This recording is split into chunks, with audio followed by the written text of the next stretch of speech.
இன்னைக்கு ஃபர்ஸ்ட் வீடியோவே நாங்க சின்ன பசங்களா இருக்கும்போது ஆச்சரியமூட்ட அளவுக்கு பொய்யா சொன்னாலும் அது உண்மை என்று நாங்க நம்பி தெரிஞ்ச காலத்தை பத்தி தான் பார்க்க போறோம். அதாவது ஒரு மலையை பத்தி தான் நம்ம பார்க்க போறோம். அதுல முதல் விஷயமே கீழே ஒரு குகை இருக்கும், அதுக்குள்ள குள்ளநரி இருக்குன்னு சொல்லுவாங்க. நீங்க நினைக்கிற குள்ளநரி கிடையாது, இது ஒரு பூச்சி. அந்த பூச்சி வந்து ஒரு மண்ணுக்குள்ள இருக்கும், அதுல எறும்பு தூக்கி போட்டோம்னா அது அப்படியே உள்ள இழுக்கும். இதை தான் நாங்க குள்ளநரி சொல்லி சின்ன பிள்ளைல சுத்தி தலைவோம். அப்படியே குகையை விட்டு கொஞ்சம் வெளியே வந்தீங்கன்னா லெப்ட் சைடு மேல போறதுக்கு நிறைய படிக்கட்டு இருக்கும். இந்த மலையோட பேர் பாத்தீங்கன்னா கைப்பத்தமலை என்று சொல்லுவாங்க. இதுக்கு எப்படி இந்த பேர் வந்துச்சுன்னு பாத்தீங்கன்னா அனுமன் சாமி மலையை தூக்கிட்டு போகும்போது ஒரு சின்ன துண்டு கீழே விழுந்து உருவாகின மலை தான் இந்த மலைன்னு சொல்லி எங்க பாட்டி எங்கிட்ட சொல்லுவாங்க.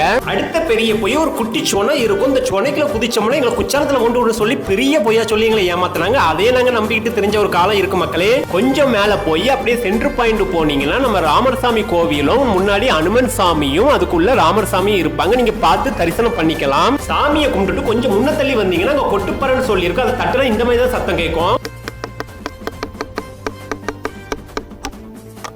அதுல இருந்து கொஞ்சம் முன்ன தள்ளி போனீங்கன்னா நம்ம ராஜாராணி வாழ்ந்த குகை இருக்கும். அந்த குகைக்கு உள்ள போனீங்கன்னா பிரம்மாண்டமா இருக்கும். ஏன் பாத்தீங்கன்னா மேல வெறும் ரெண்டு பாறை மட்டும் தான் அந்த மலையை பிடிச்சிட்டு இருக்கும், அதாவது தாங்கிட்டு இருக்கும். இன்னும் இந்த மலையை பத்தி நிறைய விஷயங்கள் இருக்கு. அதை பார்ட் 2 வீடியோல நான் அப்லோட் பண்றேன். அதுவரை உங்களுக்கு விடைபெற்றுக்கிறேன். பை பை, see you மக்களே.